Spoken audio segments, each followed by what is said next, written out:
Hello everyone, আসসালামু আলাইকুম। Welcome back to my another new daily blog. কি অবস্থা সবার? আজকে আমি যাচ্ছি আমাদের বুড়িচং জায়গায় লেবু বাগানে। সব কিছুরই কোনো না কোনো উদ্দেশ্য থাকে। আজকের আমার এই ভিডিওটা বানানোর উদ্দেশ্য হচ্ছে আমি বাড়িতে ছাদে কিছু গাছ লাগাইছিলাম, তো ওই গাছ নিয়ে আমি একটা ভিডিও বানাই ইউটিউবে আপলোড করি। ওই ভিডিওটার নাম ছিল ছাদ কৃষি। আমার ইউটিউব চ্যানেল একদম নতুন, কয়েকদিন হয়েছে মাত্র ইউটিউব চ্যানেল খুলছি। যাই হোক, ছাদ কৃষি ভিডিওটা আপলোড করার পর ওই ভিডিওটাতে অনেক ভিউ হয়েছিল, আর আগে ছিল আমার 200 সাবস্ক্রাইব। ভিডিওটা আপলোড করার পর আমার 200 সাবস্ক্রাইব থেকে এখন 366টা সাবস্ক্রাইব হয়েছে মাত্র 2-3 দিনের ব্যবধানে। অনেকের কাছে 366টা সাবস্ক্রাইব কিছুই না, কিন্তু আমার কাছে অনেক কিছু, কারণ প্রথম অবস্থায় আমি খুব অল্প দিন হয়েছে ইউটিউব চ্যানেল খুলছি। এই কারণে ভাবলাম আমাকে যারা সাবস্ক্রাইব করে রেখেছেন তারা হয়তো বা কৃষি বিষয় নিয়ে ভিডিওগুলো অনেক পছন্দ করেন, এই কারণে আজকে আমার এই ভিডিওটা বানানো। এর আগে আমি এই জায়গাটা নিয়ে একটা ভিডিও বানাইছিলাম, তখন লেবু গাছগুলো অনেক ছোট ছোট ছিল। এখানে ছিল আপনার বেগুন গাছ, তারপর মরিচ গাছ, বিভিন্ন রকম শাকসবজির গাছ ছিল। তখন লেবু গাছগুলো অনেক ছোট ছোট, প্রায় 1 বিঘার মতো ছিল।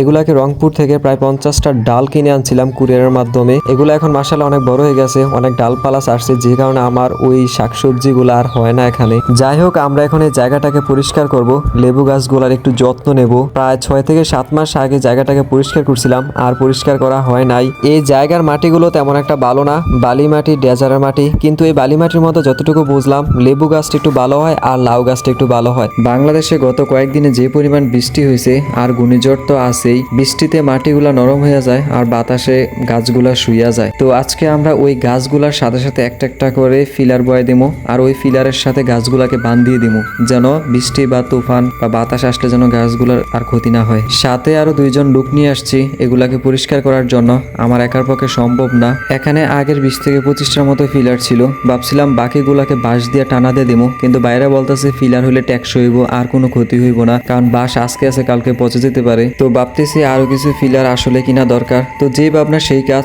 আরো 20টা ফিলার কিনা নিয়ে আসলাম। ফিলারগুলা কলেজ গেট থেকে নিয়ে আসছি। এখানে মোট 5000 টাকার ফিলার। তো ভাইয়েরা গাড়ি থেকে নামাই একটা একটা করে ফিলার বাউন্ডারির ভিতরে নিয়ে আসতেছে। তো এখন আমরা এই ফিলারগুলোকে প্রত্যেকটা গাছের গোড়ায় গোড়ায় বসায় দিব, বসায় গাছগুলাকে বান দিয়ে দিব। যাই হোক, তারা এখানে কাজ করতেছে, আমি আজেরা ঘোরাঘুরি না করে আমি একটু কাজ করি, তাদেরকে একটু সাহায্য করি। পূর্ব সাইডটা দিয়ে একটা চার দিছিলাম নেট দিয়া, লাউ গাছের চার প্লাস সিম গাছের চার। তো ভাবলাম চারটার আমি খুইলা দিই, তাদের কাজটা একটু আগাইবো। চারের নিচে একটা লেবু গাছ ছিল, ওই লেবু গাছের মধ্যে একটা বল্লার বাসা ছিল। তো আমি আর ওই বল্লার বাসাটাকে দেখি নাই, তো আমি লাড়া দেওয়াতে একটা বল্লা এসে আমার হাতের মধ্যে কামড় দিছে, একদম হাতের কনুটার মধ্যে। যাই হোক, এই ছোটখাটো বলার কামড়ে কোনো কিছু হয় নাই। আমি তো বয়েছিলাম রাসেল ভাইবার সাপের, এই জঙ্গলের মধ্যে কোন সময় আক্রমণ করে বসে থাকে। এই বয়ে প্রত্যেকটা লেবুর গাছের কাছাকাছি যাইয়া বালতির মধ্যে আমি একদম পাকা হলুদ লেবুগুলা কালেক্ট করতেছি, রুমের মধ্যে যাই যে আমি জমাইতেছি। লেবুগুলা জমাইতে জমাইতে অনেক হয়ে গেছে। বাইরে বলতেছে বাজারে নিয়ে পাইকারি দামে লেবুগুলা বিক্রি করে দেওয়ার জন্য, কিন্তু যেহেতু এটা আমার প্রথম গাছের প্রথম ফল,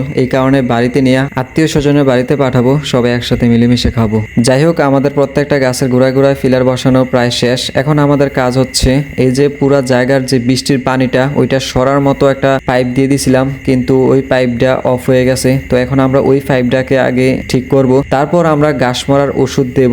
আমরা বাজার থেকে ঘাস মারার ওষুধ নিয়ে আসলাম, আর এই স্প্রে মেশিনটা আগেই ছিল, আগে কিনে রাখছিলাম, কারণ গাছের মধ্যে ওষুধ দিতে এই স্প্রে মেশিনটা কাজে লাগে। যাই হোক, আস্তে আস্তে পুরোটার মধ্যে স্প্রে করা শেষ। প্রায় 4 ট্যাঙ্কি পানি লাগছে, 4টা ওষুধের বোতল লাগছে। তো আজকের ভিডিওটা এতটুকু পর্যন্তই। এমনিতে ভিডিওটা অনেক বড় হয়ে গেছে। ওষুধ দেওয়ার 3 দিনের মধ্যে গাছগুলা একদম জ্বলা যায়, একদম মইরা যায়। তো নেক্সট ভিডিওতে দেখাবো আমরা কিভাবে এই মরা গাছগুলাকে মাটি থেকে আলাদা করবো আর কি কি কাজ করব।